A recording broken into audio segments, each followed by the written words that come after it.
Sébastien Barbet-Massin. J'ai créé une structure qui s'appelle Sopitech, qui est une entreprise qui fait de l'informatique pour les entreprises. J'ai créé Sopitech au travers d'une CAE, donc une coopérative d'activité et d'emploi, en 2010 sur Lyon. Et ça fait 3 ans que nous avons migré sur la région pour habiter à Sainte-Pazanne. Nous avons déménagé depuis Lyon pour des raisons de santé et de pollution.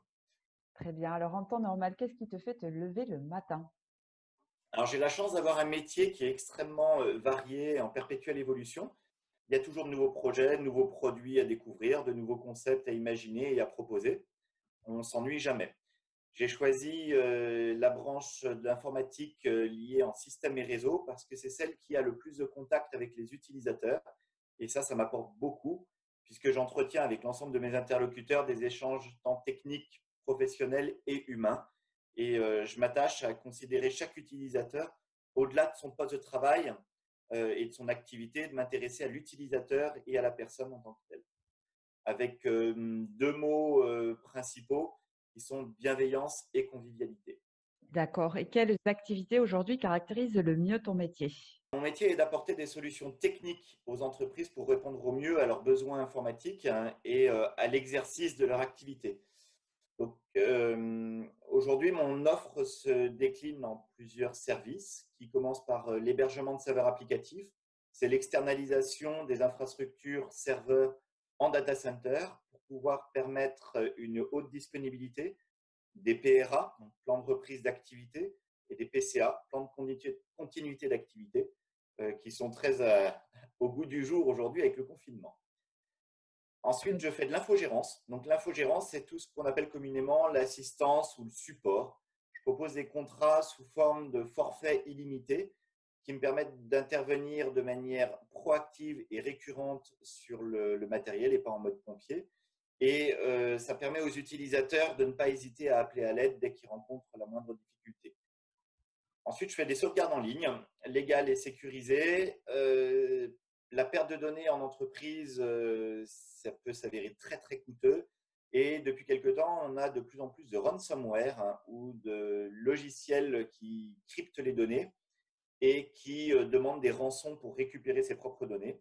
Donc, ça permet de se protéger de tout ça. Donc, c'est des sauvegardes en ligne externalisées dans des data centers sécurisés qui permettent de répondre aux problématiques de sauvegarde à la fois des postes de travail, des serveurs, mais aussi des environnements cloud. Et aujourd'hui, on a une habilitation pour tout ce qui est HADS, c'est-à-dire les données de santé. J'ai aussi une activité qui consiste à faire du DSI à temps partagé. Donc DSI, c'est directeur des systèmes d'information. Ça permet d'accompagner les clients dans les évolutions et les choix stratégiques qu'ils peuvent faire dans le domaine de l'informatique. Et c'est très souvent lié aussi à une activité qui tourne autour de l'audit conseil, qui permet de faire un état des lieux, une photo à un instant T, à considérer un petit peu comme un contrôle technique automobile, puisque l'infrastructure informatique a souvent évolué au cours des années, sans jamais vraiment se remettre en question. Ça permet de faire un contrôle technique. Je mets en place des environnements collaboratifs. Ça, c'est ce qu'on va appeler plus le cloud. On accompagne les clients dans la migration de leurs données vers des systèmes collaboratifs pour les rendre accessibles à l'ensemble des collaborateurs de l'entreprise, tant sur site qu'en déplacement ou en télétravail. Donc, c'est vraiment une activité qui est en plein essor actuellement, surtout avec le confinement. Un petit peu en parallèle, je fais des hotspots Wi-Fi principalement pour les établissements qui reçoivent du public. Donc, ça permet de protéger le chef d'établissement face aux activités répréhensibles qui peuvent être faites par leurs clients sur Internet. Donc, typiquement, les hôtels, restaurants ou alors tout ce qui est hébergement, EHPAD. J'héberge beaucoup de noms de domaine et de sites Internet pour les entreprises. Donc, le nom de domaine, ça permet d'augmenter la visibilité de l'entreprise et d'avoir des messageries plus professionnelles avec le arrobase, le nom de mon entreprise.com. Voilà. En ce qui concerne le développement des sites Internet, par contre, je travaille avec un partenaire privilégié qui est basé à Condrieu, à côté de Lyon. Ça fait plus de 10 ans maintenant qu'on travaille ensemble. Donc moi, je fais l'hébergement et tout ce qui est nom de domaine, et lui fait tout ce qui est mise en place des sites Internet. Voilà. Et puis, pour les clients qui sont sous contrat, je peux fournir aussi du matériel à la demande et des logiciels, soit en mode locatif, soit en mode acquisition. Parfait. Et dans toutes ces fonctions, quel est le rôle qui te convient le mieux? Ce qui m'intéresse le plus, en fait, c'est l'optimisation et l'organisation que je mets en place pour gagner du temps. Donc, c'est vraiment sur la gestion de l'entreprise et j'ai un réel plaisir dans mon métier de DSI à temps partagé à apporter aux chefs d'entreprise des moyens d'optimiser, d'accélérer, de rentabiliser l'informatique et d'organiser au mieux. D'accord. À aujourd'hui, quel est ton plus bel accomplissement professionnel? Outre la satisfaction d'avoir créé une activité de toute pièce et d'être capable d'en vivre, j'éprouve une vraie satisfaction toute particulière à programmer la première embauche chez Sopitech pour septembre avec un collaborateur qui aurait dû commencer un peu plus tôt, mais avec le confinement, c'est compliqué.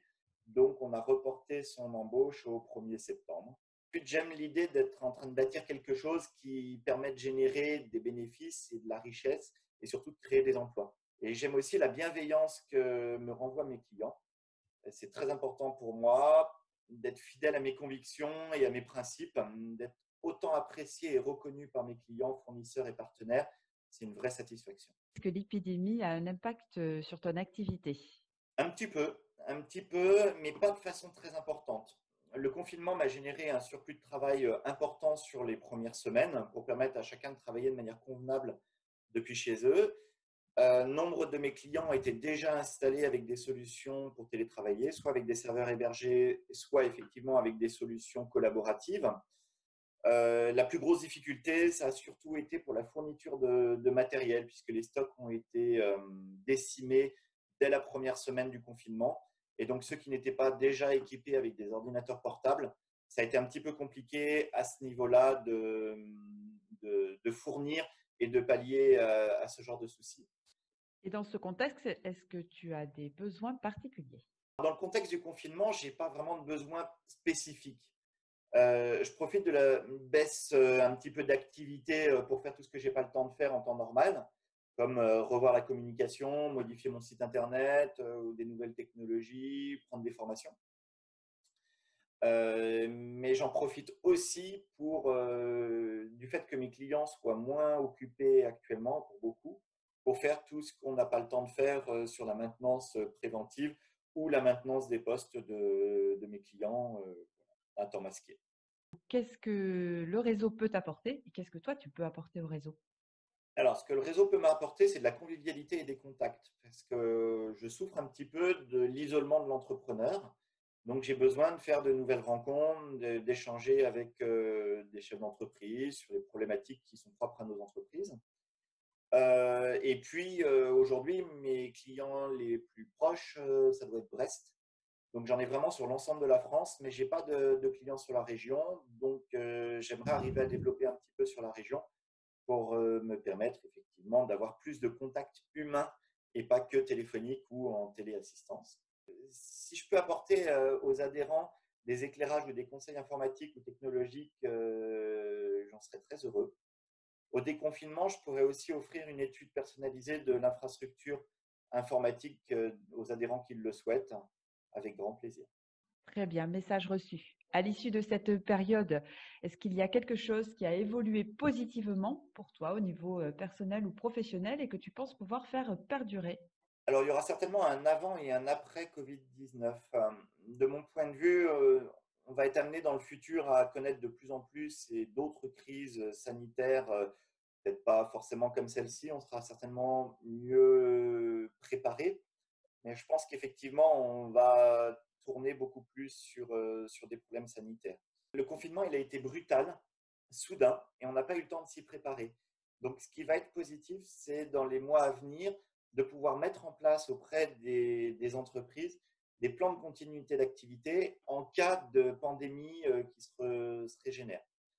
Après, sur un point de vue plus personnel, je crois que cette période m'a ouvert les yeux sur la fragilité de certaines de nos entreprises et sur nos fragilités de nos vies tout court. Donc, en positif, je vais essayer de plus équilibrer ma vie personnelle et ma vie professionnelle pour accorder un peu plus de temps à mon entourage après le déconfinement et essayer d'amener une pérennité plus importante sur mon entreprise pour qu'une survie soit possible en cas de problème. Et entre autres en matière de trésorerie, puisqu'aujourd'hui, c'est vraiment le nerf de la guerre et plutôt que d'être à flux tendu, essayer d'avoir un peu plus de trésorerie d'avance. Très bien, Sébastien. Merci beaucoup pour cet échange. Je t'en prie, merci beaucoup.